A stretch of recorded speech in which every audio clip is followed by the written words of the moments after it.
হরে কৃষ্ণ, রাধে রাধে। আমার শুধু কৃষ্ণ ভক্ত, গৌর ভক্ত, মা সকল, বাবা সকল, আমার আত্মীয় স্বজন, ভাই বন্ধু, ভক্ত শ্রোতা, সাধুজনা গুণীজনা সবাইকে সশ্রদ্ধ প্রণাম জানিয়ে শুরু করছি আজকের ভিডিও। তো আজকের ভিডিওর বিষয়, এক দাদা ভাই আমাকে কমেন্ট করেছেন, দিদি ভাই প্রস্রাবের সঙ্গে ধাতু যায়, তো এটা কি রোগ, এর প্রতিকার কি রয়েছে। তো এর আগে আমি দিয়েছিলাম, এটাকে ক্ষয় রোগ বা মেহরোগ বলা হয়। তো এটার আজকে আমি সমাধান দেব। তো উনি বলেছিলেন, দিদিভাই তাড়াতাড়ি করে সমাধান কি আছে ভিডিও ছাড়ুন, আমরা দেখতে চাই, আপনার ভিডিও দেখে অনেক উপকৃত হয়েছি। তো এরকম ভাবে আমাকে কমেন্ট করেছেন, দিদিভাই আপনার দীর্ঘ আয়ু কামনা করি। আপনাদেরকে অনেক অনেক ভালোবাসা আমাকে এইভাবে কমেন্ট করার জন্য, আমার পাশে থাকার জন্য, আমাকে সাপোর্ট করার জন্য। তো আপনাদের কাছে অনুরোধ করব, ভিডিও একদমই স্কিপ করবেন না। অত্যন্ত গুরুত্বপূর্ণ একটি ভিডিও, যার জন্য ছেলেরা বিয়ে করতে ভয় পায়, যার জন্য ছেলেরা বিয়ে করতে ভয় পায়, শরীরের ইমিউনিটি কমে একদম শরীর শেষ হয়ে যায়, সেখান থেকে নানা রকম রোগ দুর্বলতার সৃষ্টি কিন্তু হয়ে যায়। তো যাই হোক, আজকের ভিডিওটা আপনাদের জন্য, যারা কমেন্ট করেছেন, যারা এরকম সমস্যায় ভুগছেন। তো চলুন ভিডিওটা শুরু করা যাক। ভিডিও একদম স্কিপ করবেন না। ভালো লাগলে অবশ্যই চ্যানেলে লাইক শেয়ার কমেন্ট করে চ্যানেলটি সাবস্ক্রাইব করে পাশে থাকবেন। তার আগেই বলতে চাই, যিনারা চ্যানেল সাবস্ক্রাইব করে আমাকে এত সুন্দরভাবে কমেন্ট করছেন, তো আপনাদেরকে অনেক ধন্যবাদ। যাই হোক, তো আজকে এর সমাধান দেব।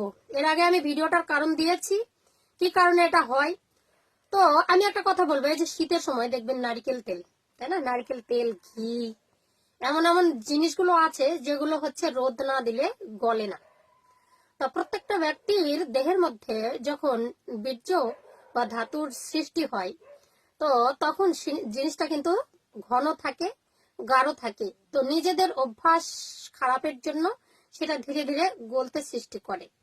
তো যেমন এই যে রোদ্রে দিলে নারকেল তেল গলে যায়, তদ্রূপ আমাদের শরীরটার যে আমাদের মধ্যে স্নায়ুতন্ত্র আছে, সেই স্নায়ুতন্ত্রের যদি উষ্ণতা বেড়ে যায়, তখন কিন্তু এই ধাতুটা কিন্তু ধীরে ধীরে গলতে থাকে। সেটা স্বপ্নদোষের মাধ্যম দিয়ে বা প্রস্রাবের মাধ্যম দিয়ে বা কি বলবো, সময়ের আগেই, সহবাসে গেলে সময়ের আগেই বেরিয়ে যায়। তো অত্যন্ত এটা হচ্ছে ক্ষয়রোগ বা যাকে বলে ধাতু ক্ষয়রোগ, যেটা আমাদের শরীরের নিয়ন্ত্রণ ক্ষমতা হারিয়ে ফেলে, তখনই কিন্তু এই রোগটার সৃষ্টি হয়। যাই হোক, তো আজকে আপনাদের কাছে আমি সমাধানের জন্য একটা টিপস নিয়ে এসেছি। আপনারা কিন্তু সুন্দরভাবে সেটা কিন্তু গ্রহণ করবেন। তো আমরা সবাই জানি, গাছগাছরাই আজও পর্যন্ত অসুখ ছাড়াই। কারণ কি, বন জঙ্গলে এখনো পর্যন্ত বিষ কিন্তু দেওয়া হয় না। তো একটু মন দিয়ে শুনুন। তো প্রথমে আপনার কিছু উপাদান লাগবে, সেটি হচ্ছে আমলকি, হরতকি, আর তোকমা দানা, আর হচ্ছে যেটা বলবো আখের গুড়। তো আমলকি চূর্ণ করে নিতে হবে। আমলকিটাকে ভালো, কাঁচা আমলকিটা ভালো করে পাতলা পাতলা করে শুকিয়ে নিতে হবে, নিয়ে সেটাকে চূর্ণ করে নিতে হবে মিক্সিতে। হরতকিকেও তাই, কাঁচা হরতকি নিয়ে এসে সেটাকে পাতলা করে রোদে খুব সুন্দর করে কড়কড়া করে শুকিয়ে নিয়ে সেটাকে চূর্ণ করে নিতে হবে।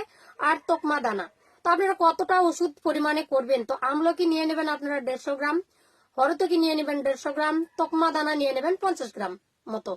তো নিয়ে এগুলো দিয়ে তৈরি করবেন। আর আখের গুড়টা আপনার বাড়িতে থাকবে, ওটা মিক্সড করে খেতে হবে। কি পদ্ধতিতে খেতে হবে আমি এখনই জানাচ্ছি।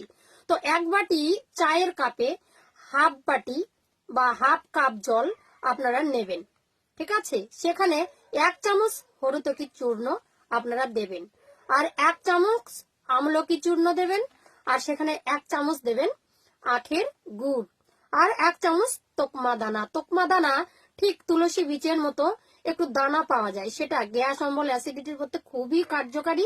তো সমস্ত কিছু এগুলো কিন্তু ওষুধ নিমিত্তই নিতে হবে, বেশি করলে কিন্তু হবে না। তো এগুলো কি করবেন, মিক্সড করে নিন ওই জলের মধ্যে।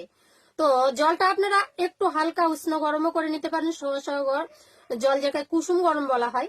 তো সেরকম জলের মধ্যে আপনারা কিন্তু ঘেটে ঘেটে সেটাকে মিক্স করে নেবেন, ঠিক আছে। আধা ঘন্টা ঢেকে রাখবেন। কখন, রাত্রেবেলা যখন খেতে যাবেন, খাবার সময় জিনিসটাকে কি করবেন, মিক্স করে সেটাকে ঢেকে রাখবেন।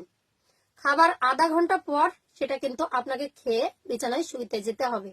তাহলে আপনার এই যে রোগটা ধীরে ধীরে সেটা কি হবে, ঘন হতে শুরু করবে। আপনার শরীরের মধ্যে যে মেহরোগটা আছে, প্রস্রাবের সঙ্গে আপনার হচ্ছে ধাতু চলে যায়, বা আপনার সময় না হতেই বেরিয়ে যায়, তাহলে কিন্তু সেই জিনিসটা ঘন হবে। এটা লজ্জার কিছু নেই। মানুষের এমন এমন রোগ আছে যারা কার কাছে বলবে সেটা ইয়ে করে না, ডাক্তারেও ভালো করতে পারে না। এমন ভেষজ উদ্ভিদ আছে আপনার শরীরকে আঠার মতন কিন্তু করে দিতে পারে, তাই না? তো কখন এটা শোবার সময় আপনাকে খেতে হবে, রাতে ঘুমাতে যাওয়ার আধা ঘন্টা আগে সেবন করবেন। 7 থেকে 10 দিন করে দেখুন, আপনারা যদি ফলপ্রদ হন দিদিকে একটা কমেন্ট করে যাবেন। তো যাই হোক, আপনাদের গোপন রোগের সলিউশন আমি দিয়ে গেলাম। বিশ্বাসে বস্তু মিলে তর্কে বহুদূর। যদি আপনারা করতে পারেন তো ফল অবশ্যই পাবেন। হরে কৃষ্ণ। ভালো থাকুন, সুস্থ থাকুন, ভিডিও দেখতে থাকুন। পরের ভিডিও নিয়ে আবার আসছি। তো কমেন্ট চাই হাই হাই, তাহলে ওষুধ মানে দেবো, আবার কি এরকম ভিডিও নিয়ে চলে আসবো। হরে কৃষ্ণ।